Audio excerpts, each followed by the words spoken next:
A dor pode ter muitos efeitos sobre nós. Ressentimento, sentimento de injustiça, de impotência, desespero, falta de sentido, enfim, são muitas as reações que nós podemos ter diante de experiências extremas que nos causam dor. Uma dessas reações, ou algumas, né, são retratadas na peça O Pequeno Eyolf, de Henrik Ibsen. E há uma fala dessa peça em especial, de um dos protagonistas, o Alfred Almers, que me chama a atenção. Ele diz o seguinte, que a dor nos faz vis e feios. E a pergunta que a gente pode fazer a partir dessa peça, pensando na nossa própria realidade, é como é que nós reagimos diante da dor? Essa me parece que é a pergunta central, que nos ajuda a entender essa peça do Ibsen e que, graças à peça do Ibsen, também nos ajuda a pensar na nossa vida. Mas, em primeiro lugar, vamos falar um pouquinho dessa peça de modo geral, para a gente situá-la na obra do Ibsen. Essa peça foi publicada em 1894, estreou no ano seguinte. O Ibsen a publicou em texto, como ele fazia normalmente, nem sempre, né, mas normalmente. Publicou primeiro em texto e depois a peça estreou no ano seguinte, então 1894. E é interessante porque também essa peça foi publicada 10 anos antes de outra, sobre a qual eu já falei aqui e que é muito importante para mim, que é o Pato Selvagem. Já falei, já dediquei alguns vídeos aqui ao Pato Selvagem, já escrevi sobre essa peça também algumas vezes.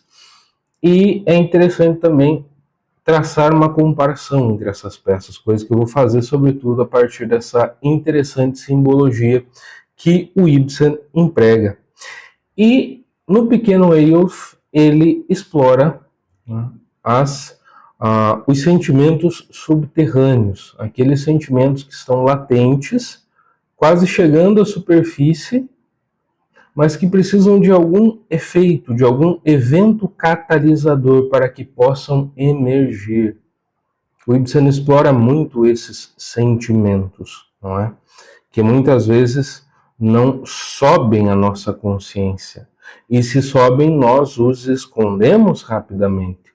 Porque são inconvenientes, porque são incômodos, não só para as outras pessoas, mas para nós mesmos, em primeiro lugar. E a peça do Pequeno Eyolf se passa numa pequena cidade da Noruega também, numa cidadezinha portuária, às margens de um fiord, e o centro da peça não é tanto a cidade, mas uma casa, a casa da família Almers, que é uma casa que fica às margens de um fiord norueguês, certo? E o Pequeno Eyolf é uma criança, um menino, talvez de 8, 9 anos, me parece, filho de Alfred e Rita Almers. E esse menino tem um problema na perna, um problema que o pai dele diz em determinado momento que é um problema incurável. E ele anda com uma muleta, tá? Esse é o Eyolf, o personagem que dá nome à peça, mas que infelizmente logo vai desaparecer, não é? Embora ele dê nome à peça, não são as suas ações, não é o que ele fala e o que ele diz que ocupa o centro dessa obra do Ibsen, senão o modo como ele e o que acontece a ele se interpõe entre esse casal formado pelo Alfred e pela Rita Almers. Na primeira cena da peça a gente está vendo a Rita desfazendo uma bagagem, uma valise, que era a bagagem do Alfred. Ele tinha passado aí algumas semanas fora de casa, nas montanhas. Diz a Rita que era a primeira vez que ele tinha passado tanto tempo longe de casa em 10 anos de casado. Isso já mostra um pouco da relação entre eles. Então nós temos o retorno dessa figura, a figura do Alfred. E a Rita está conversando com a irmã dele, que chega ali na casa dos dois, irmã chamada Asta, certo? E essa figura do Alfred é de um intelectual, um sujeito que estava há anos trabalhando num livro chamado Da Responsabilidade Humana. Ele ia tratar num livro sobre a responsabilidade humana. Isso é muito interessante. Primeiro, a dedicação dele a essa obra, pelo modo como ele se dedica a ela. E o que a gente vinha saber no decorrer da peça é que o modo de dedicação do Alfred a essa obra é a despeito da sua família, que ele não conseguia escrever, segundo ele alegava, estando em casa. E aí ele ignorou o filho dele, ignorava por um bom tempo o filho dele. É interessante que a primeira referência que eu li a essa obra foi no romance A Fonte, do Charles Morgan. Eu acho que não lembro se eu gravei um vídeo sobre A Fonte, eu acho que não. Eu escrevi alguma coisa sobre A Fonte, mas não gravei um vídeo. Romance excelente, segundo Charles Dubos, é obra-prima do Charles Morgan. E o Lewis Allison está falando sobre a obra dele, não é a obra que ele queria escrever sobre a vida contemplativa. E ele menciona expressamente O Pequeno Eyolf e a obra do Alfred Allmers, que é a tentativa, você não sabe muito bem como de constituir uma obra. Você não sabe muito bem como essa obra é uma parte da sua vida, daquilo que você faz ou não. Se não existe aí uma incoerência, no fundo é uma tentativa de unidade. A busca pela unidade entre a vida e a obra. E o fato é que o Alfred, nessa viagem, para onde é que ele vai? Para as montanhas. Há também uma metáfora, uma metáfora topográfica nessa obra do Ibsen. Como há em O Padre Selvagem, eu já vou falar um pouco sobre os símbolos que ele coloca, mas o Alfred vai para as alturas, para as montanhas, ele está ali na terra, às margens do fiord, então ele sobe para as montanhas. Então, o Alfred é uma espécie de espiritualista. Ele parece estar buscando algo acima da terra. Enquanto isso, nós temos a Rita, essa mulher que tem uma paixão abrasadora pelo marido e que ficou meio transtornada por ele ter passado tanto tempo fora e que mal via a hora dele voltar, não é? E aí tem a figura que a crítica coloca do desejo insatisfeito da Rita, que é um elemento que realmente aparece, tá? A Rita mesma fala de como ela é earthbound, né? Na tradução inglesa, ela está atrelada à terra. A Rita é uma figura terrena, sobretudo terrena, enquanto que o Alfred aparentemente tenta se elevar, tenta ser um espiritualista. Ele fala da mudança das coisas sujeitas ao tempo, tratando dos sentimentos dele em relação à Rita, não é? E ela fica maluca com isso, porque ela não quer que isso mude, ela quer que permaneça sempre entre eles a mesma paixão abrasadora de quando se casaram. Ela fica brava quando ele fala assim. Ele fala que as coisas morrem para renascer, ressurgem, ressuscitam. E ela fica brava com esse tipo de figura de linguagem. Ela não gosta, porque ela é da terra. Ela diz, eu sou carnal, eu sou da terra. Então, existe sim essa ideia do desejo insatisfeito da Rita, mas esse desejo insatisfeito também é um símbolo dessa prisão à terra. As duas coisas caminham juntas, tá? Tem um sentido literal, mas o sentido literal leva para um sentido um pouco mais profundo, enquanto que o Alfred é mais espiritualista, tentando, num primeiro momento, fugir da terra. Só que entre os dois, entre eles, é que está o Eyolf. Entre os dois está o pequeno Eyolf. E esse menino passa a ser, quando Alfred volta, ele volta transformado dessa sua pequena peregrinação às alturas, ele volta transformado. Ele não escreveu uma única página do seu livro, e ele fala que agora ele descobriu o verdadeiro sentido da responsabilidade, que é cuidar do Eyolf. Cuidar do Eyolf para que ele seja feliz. Tudo que o Alfred não pôde realizar, o Eilf realizaria.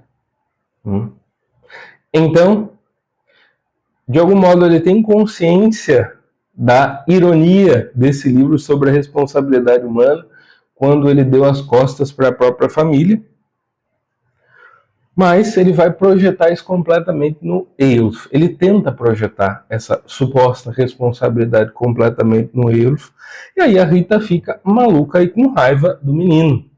Não é? Com raiva porque ela quer o Alfred inteiro para ela. Inteiro. Não existe aí uma divisão, não existe um amor que frutifica e se modifica. E como eu já disse para vocês, o Eilf está machucado, ele está ferido, ele anda com uma muleta. Ele anda com uma muleta. E depois a gente entende o que é essa ferida dele, mas ainda não nesse momento. Porque no primeiro ato, enquanto eles estão conversando, a peça do Ibsen tem 3 atos, enquanto eles estão conversando ali na casa, não é? Chega a Asta também, o Eilf, a Rita e o Alfred, estão todos eles ali conversando.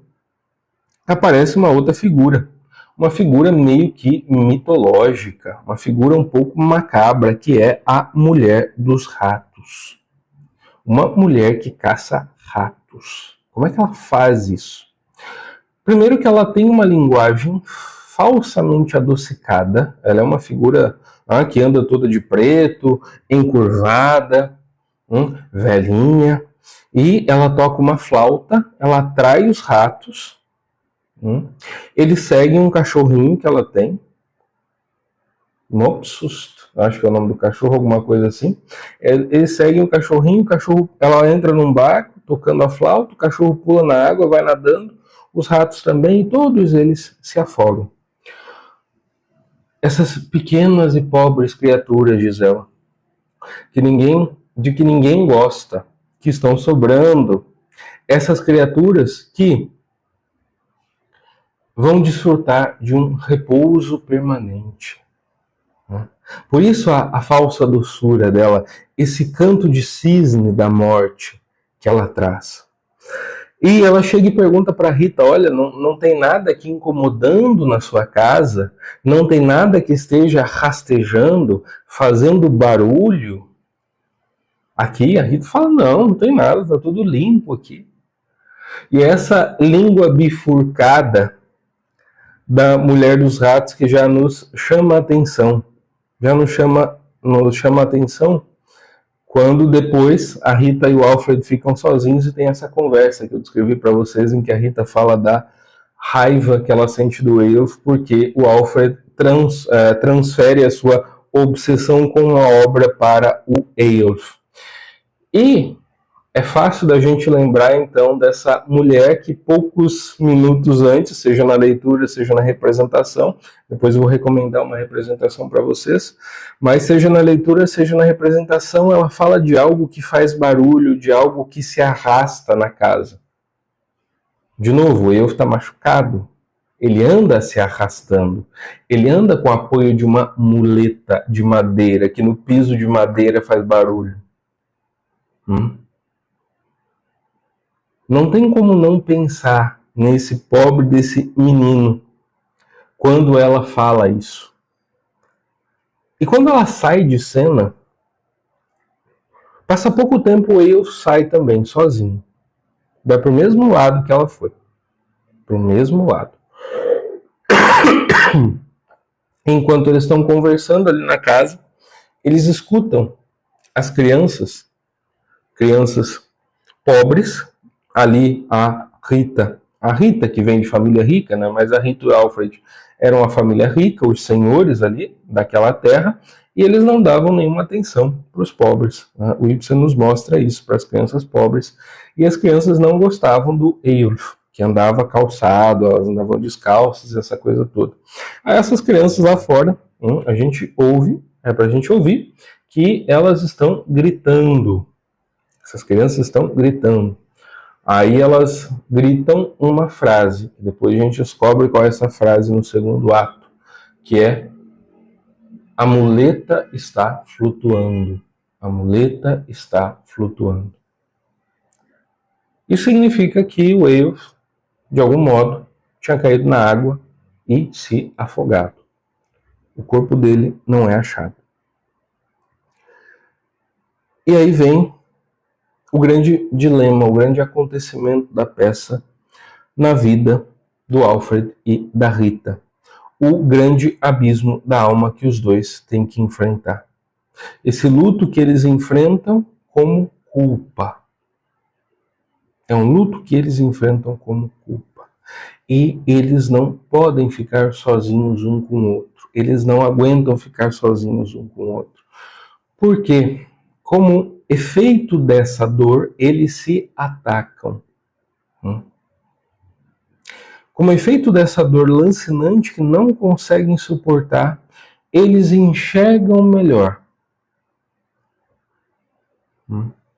Com uma clarividência maléfica, mas que é plenamente possível, os defeitos do outro. E lançam à cara esses defeitos. É como se aquele sofrimento,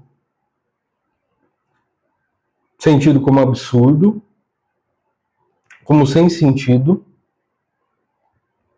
como injusto, os fizesse tentar buscar algum culpado, alguém que poderia receber aquele golpe. É como se a dor incitasse a provocação de mais dor, levasse a causar mais dor. Como se aquilo de alguma forma trouxesse alívio. O problema é que não traz. O problema é que não traz. E aí eles vão se culpando. Eles vão se culpando. Eles lançam a cara um do outro que, na verdade, nenhum deles tinha amado Eyjolf. Realmente. A Rita tinha pena dele. Pela ferida, pelo machucado e também porque o Alfred não dava tempo. O Albert não dava atenção para ele. O Albert, por sua vez, dizia que a Rita não amava, só dava migalhas para ele. Tinha chegado a expressar essa raiva, o fato dele estar entre os dois na última conversa que tiveram, precisamente no momento que ele estava se afogando. E só faltou ela dizer que queria que ele morresse. Isso fica subentendido na peça, mas é o que parece mais claro. Esse desejo dela pela morte do filho. Então o que acontece?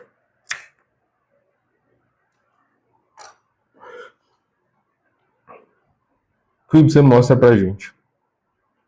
Uma grande dor, e nesse caso, para o casal, a perda do único filho, faz emergirem os sentimentos que eles tinham varrido para baixo do tapete. Faz emergir aquilo que eles tinham de pior. Foi esse o primeiro movimento. Foi a primeira resposta que eles tentaram dar à sua dor e ao seu sofrimento. Fazendo essas acusações mútuas, enxergando maliciosamente a vileza um do outro. E essa é uma possibilidade humana para nós. Isso é muito interessante. A dor, ou melhor, o modo como nós reagimos à dor, pode nos transfigurar ou nos desfigurar. Às vezes, as duas coisas. Porque a revolta diante de uma dor absurda, ela é humana. Ela é normal. Ela é aceitável. E ela é até esperada. Agora, como é que isso vai ficar? Como é que isso vai ser assimilado à nossa vida? O rosto vai ficar desfigurado ou ele vai ficar marcado com uma cicatriz? Porque tem uma diferença. Né? Tem uma diferença. Quando ele fica marcado, ele se modificou. Quando ele fica desfigurado, se tornou outro. Passou a viver em função daquela dor. E às vezes, pode parecer até mesquinho falar isso, né? A depender da dor. E o exemplo que o Ibsen coloca nessa obra é interessante justamente por ser extremo, a perda do único filho daquele casal. Humanamente falando, é mesmo difícil não ficar preso àquela dor, não ficar desfigurado por aquela dor. E esse é o drama desses personagens. O que é que eles vão fazer com essa dor?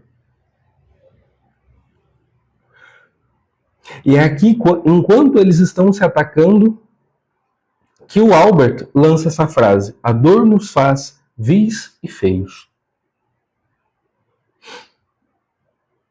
E eles tentam encontrar uma resposta. Onde é que está a resposta? Onde é que está o corpo do Eilf? No fundo da água, no abismo. Em um abismo. No de baixo, sob a terra. Será que a resposta não está ali? O Alfred chega a propor essa ideia para Rita. E ela fala que ela não conseguiria. Nem sob a promessa de reencontrar o Eilf em algum outro lugar. Ainda que o Albert fosse. Nem sob a promessa de reencontrá-lo em algum outro lugar. Ela não conseguiria abandonar esta vida. E aí ele fala para ela da sua experiência na montanha, naquela viagem em que ele não escreveu nada, mas que ele voltou diferente. E aqui pareceria que era uma abertura para o céu. Se a abertura sob a terra não traz nenhum conforto, nenhuma segurança, talvez a abertura do céu poderia trazer. Mas o Albert diz o seguinte, ele fala que ele estava caminhando, aí ele chegou à margem de um lago um dia. E ele queria atravessar esse lago. Não tinha ninguém para ajudá-lo a atravessar, não tinha um bote também, não tinha nada. O que ele fez? Decidiu contornar toda a margem do lago para chegar na outra. Todo lado. E aí ele andou, ele foi subindo, descendo, e ele disse que passou a noite andando. E o que ele viu foi que ele andou na presença da morte. Que não havia nada. E isso não o deixou com medo, mas o encheu de paz. Ele ficou fascinado por essa experiência da morte, com a qual ele caminhou. É interessante porque ele diz que no ato anterior, ainda, e aqui a gente vai lendo, falando e pensando nas falas dos personagens, não é? Por isso que é bom ler e reler a obra, ver a interpretação também. Mas ele diz que conhecia, né, que quando a Asta pergunta se não era estranho, talvez mentiroso, que aquela mulher tinha falado, a mulher dos ratos, né, ele falou que ele lá na montanha chegou a conhecer esse poder de fascinação. Eles estão falando da mesma coisa. Percebam. Então a abertura para baixo da terra é morte. Só que o Albert teve a experiência do céu, segundo ele. Uma experiência de cima também. E essa mesma experiência de morte. O fim é o mesmo. Não tem saída. No fim das contas. Não tem saída.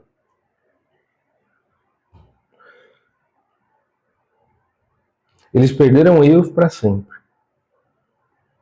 Se fossem atrás dele, eles se perderiam para sempre. Esperar alguma resposta, alguma providência, algo que seja para além do acaso, não tem como. Porque nessa visão aqui, a saída de cima é tão vazia quanto a outra. As duas são vazias. E aqui só um comentário sobre os símbolos do Ibsen. Isso eu reparei também no Pato Selvagem e eu acho que eu comentei no vídeo. O Ibsen usa símbolos muito interessantes, que não são necessariamente símbolos literários, mitológicos, símbolos que a gente precisa necessariamente conhecer ali a tradição, uma tradição literária anterior, não é, para entender aquilo ali. Vamos pensar, sei lá, em Camões, por exemplo, nas referências que ele faz à mitologia grega. Esses símbolos que ele emprega demandam essa tradição. O T.S. Eliot também faz isso. O Ibsen não. Aquela mulher dos ratos é simbólica. A ida do Alfred para cima, para a montanha, é simbólica. A morte do Eyjolf, afogado no fjord, é simbólica. Mas esses símbolos que tratam das profundidades do abismo da alma de cada personagem ali, são símbolos interessantes para nós, porque lembram os símbolos que nós mesmos constituímos nas nossas vidas. Aquelas imagens, aqueles pequenos episódios que vão cristalizando na nossa memória e que têm um sentido maior quando a gente pensa neles.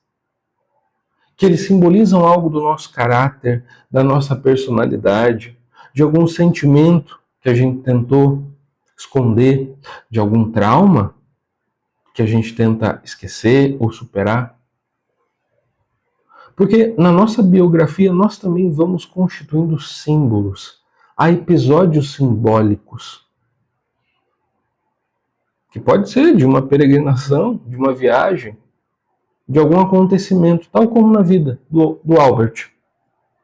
São esses os tipos dos símbolos que o Ibsen emprega nas obras dele. Tem uma cena, antes dessa conversa, me parece que é antes dessa conversa do Alfred com a Rita sozinhos, no segundo ato, em que o Alfred, que é muito próximo da sua irmã, a Asta, e aqui daria para explorar também muita coisa nessa relação do Alfred com a Asta. Eu não vou fazer aqui agora por uma questão de tempo, tá? Mas também é interessante. Tem muita coisa na relação deles. E a Asta, ela tinha saído para um passeio com outro personagem, que é o Borgheim. Interessante esse sujeito que é um pretendente da Asta, não é, que está ali, que também gostava muito do Eyjolf. E ele trabalha como construtor de estradas. É alguém que faz estradas, ou seja, que faz caminhos de chegada e de saída.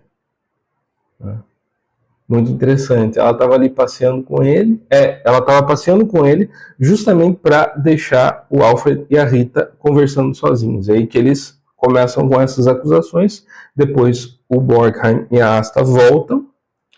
A Rita os pede para subir. A Asta fica um pouquinho mais. E ela entrega uma planta, uma flor, pro irmão dela, pro Albert. Ela entrega um lírio d'água, que é uma flor que fica na superfície, no entanto que tem o caule e as raízes afundados. Que também é uma metáfora interessante para a nossa consciência, para os nossos pensamentos, para os nossos sentimentos e para a nossa biografia. O que aparece na superfície é só a flor. Por baixo é que está o seu sustento. Por baixo é que está o seu fundamento, do qual ela não pode esquecer, e mais, do qual ela se alimenta.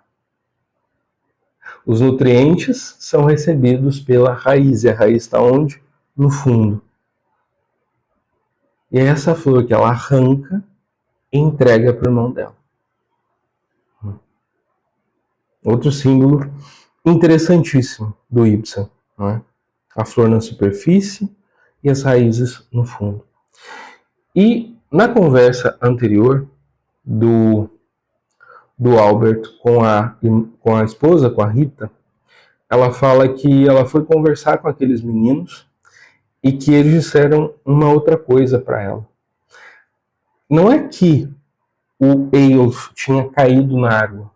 Não. Ele estava deitado na margem do fiordo, olhando para cima, com os olhos abertos. Aí veio a correnteza e o levou. Ele de algum modo estava sob algum encantamento, aparentemente, profundamente compenetrado ali. E não percebeu e não pôde evitar que a correnteza o levasse. E aí só ficou a muleta flutuando. Ou seja, o Eyjolf foi pro fundo. E a Rita diz que não pode mais tirar esses olhos, os olhos dele, da sua imaginação. É a raiz lá no fundo, enviando nutrientes para o caule. Essa raiz, essa nova culpa parece, então, que vai se integrar à personalidade dos dois. Tal como as outras anteriores tinham se integrado também. E seria esse, para o Alfred, o fracasso da responsabilidade humana, o fracasso da sua responsabilidade, o fracasso da sua obra? O que é a obra do Alfred diante disso? Do Albert, eu estou querendo chamar de Alfred o tempo todo. O que é o fracasso da obra do Albert diante disso?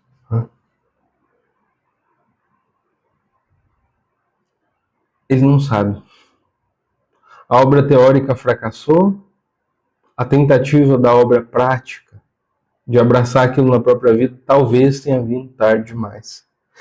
E sem a transcendência, sem a abertura para o céu e só com as raízes no fundo da terra, no fundo, parece que a superfície da terra para os dois acaba sendo mais segura. Porque se a morte está por baixo e se a morte está por cima, essa aniquilação, sem transcendência, o que é que sobra? O que está aqui, agora. Não tem mais nada. E o Albert, diz no fim que quer voltar para a montanha. Ele não quer ficar com a Rita. Ele não consegue mais. E a Rita fala então que ela vai tomar uma decisão. Decisão de acolher na sua casa todas aquelas crianças pobres. Todas aquelas crianças pobres. Para quê? Para tomar o lugar do Eyjolf? Ela fala, talvez. Talvez. E quando ela toma essa decisão de querer fazer algo por essas crianças ignoradas, daqui talvez venha um pouco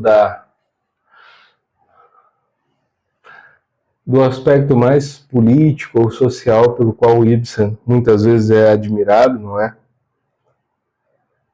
Eles criam uma espécie de consciência, ela cria uma espécie de consciência em relação àqueles que havia ignorado no meio da sua tragédia para ajudá-los, para dar a eles uma vida melhor. O Albert pergunta se não poderia ficar ali com ela.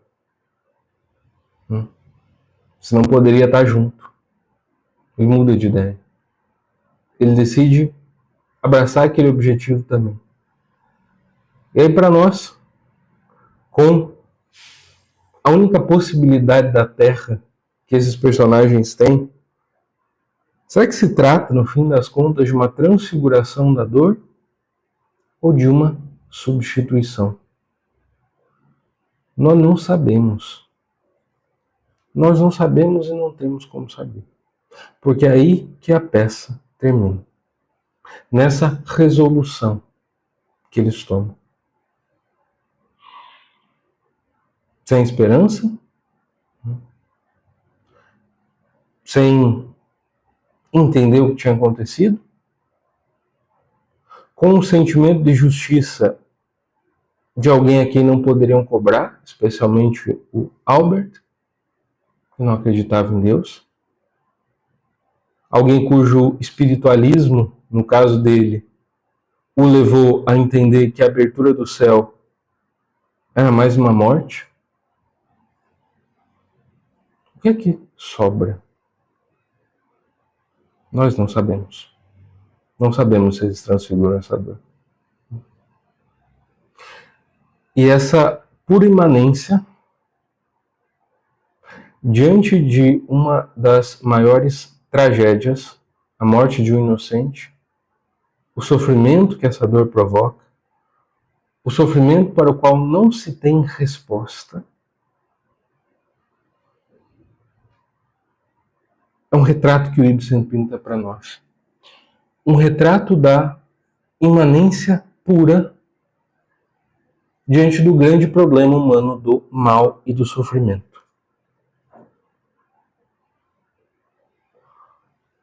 O problema do mal e do sofrimento que não aponta para a transcendência, mas que tenta, não digo se resolver, porque isso não é o ponto, mas que tenta ser levado aqui também, na pura imanência. E parece mais difícil, não? Parece mais difícil, realmente. Bom, meus amigos, é isso que eu tinha a dizer para vocês sobre a peça O Pequeno Eyolf, do Henrik Ibsen. Espero que tenham gostado deste vídeo. Peço que deixem o seu like, que se não estiverem inscritos no canal ainda, que se inscrevam, por favor, e que eventualmente compartilhem o vídeo com alguém que possa se interessar, porque todas essas ações ajudam aqui o meu trabalho. Muito obrigado pela atenção de vocês e até o próximo vídeo.